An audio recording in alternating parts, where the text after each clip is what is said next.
I have been researching the history of what became Warwick County, basically from the mouth of the James River through Deep Creek Harbor, City Farm, Riverview Farm Park, up to the mouth of the Warwick River. And what I've discovered is that the European colonial American history goes back to 1498.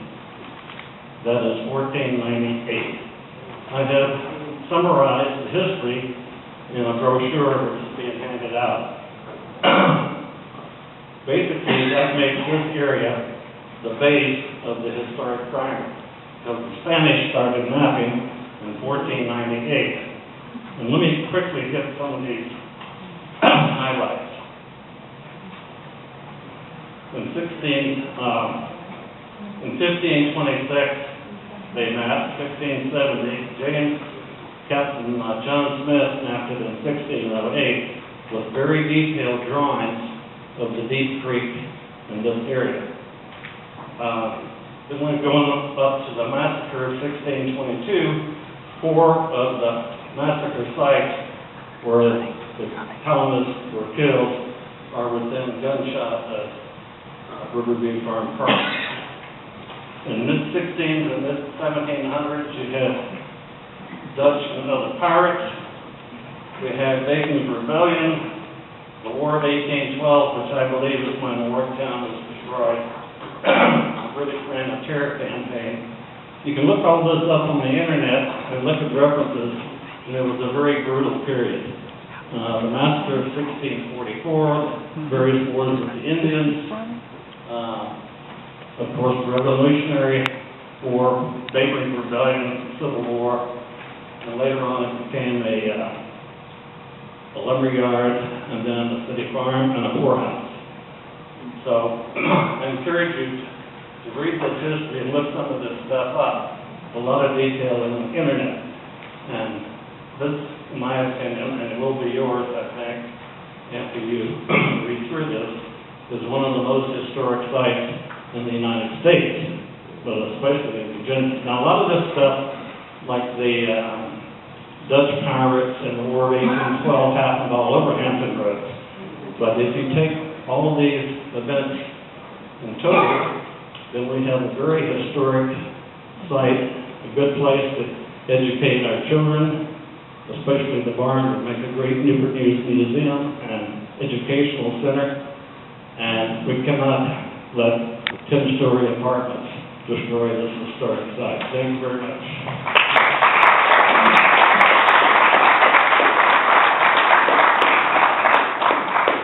All right, before we take any other questions or whatever, I wanted to ask about Brenda. Gloria?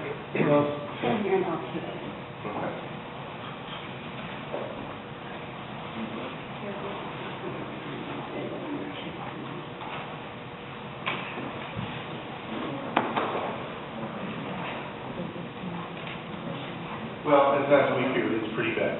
So everyone's prayers for Brenda Carter. We hope she makes falls through. She's a wonderful woman. So, are there any more questions for our speaker today? Yes, Jim.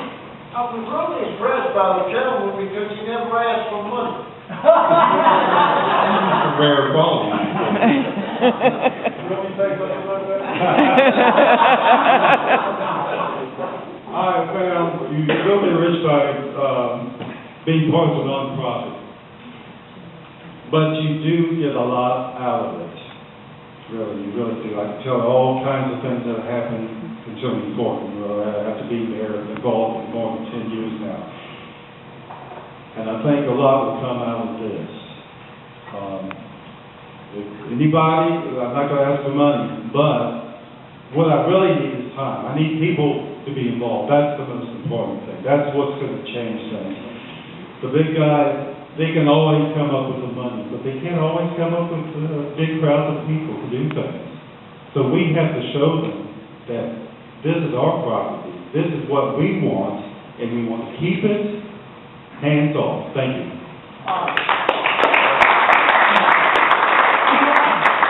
Like everyone else, I share the concern for the barn and all, but to me, the site of Warwicktown is itself, this Paramount, that which lies under the ground. So is your rationale, if they get a hold of the barn, they're eventually gonna get it, if they have to get it piecemeal, they're gonna get the whole thing? They being developers. Well, What's your rationale, yeah. in a nutshell?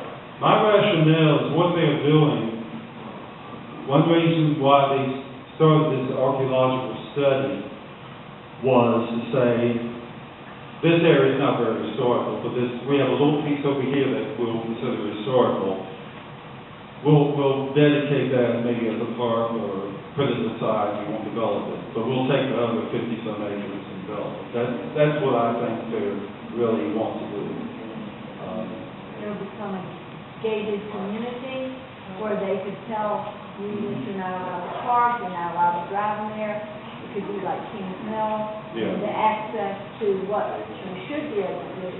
Plus, you would not have the beauty of a historical site. You should develop this into art. Right. So, like I say, even a small amount of development would change the character of the area. Yes. Also, you see the wooded area on the right there. That's privately owned, and the owner's been holding that for decades, waiting for the apartments to go up, so that can also be developed, and that would take care of the rest of the Deep Creek Harbor shoreline. Yeah. Who's the owner? I'm not sure. I've heard the name, but I don't recall. Yeah. So, anybody else with a question or comment? Yes. Just an observation, it just doesn't seem like it's really the most suitable place for residential development anyway, right next to the water treatment plant. Right. There's odor, dust. Yes. Yeah, I would agree I that. think that's another way Yeah. to approach it. Right. And I was just thinking of another reason, now, it's so expensive to get anything insured in water, like whatever they have with the federal government flood program, that may be another reason that, to put expensive houses and things there, it might be something that developers would even shy away from it.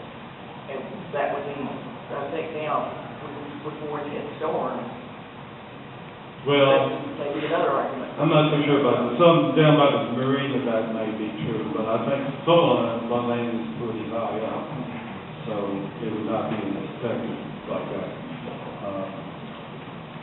But I think the best argument that we have is that we have limited access to the water, and we need to keep this for public access for everybody, not develop it for the benefit of a handful of people.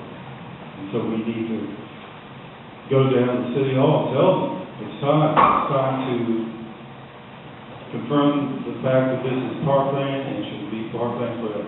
Yes. You might do the main uses of the marina, I don't think you covered that. Oh, okay, as far as the marina, what we would like to see there would be, it'd be a working marina for the watermen, preserve it in that context, not make it a fancy marina.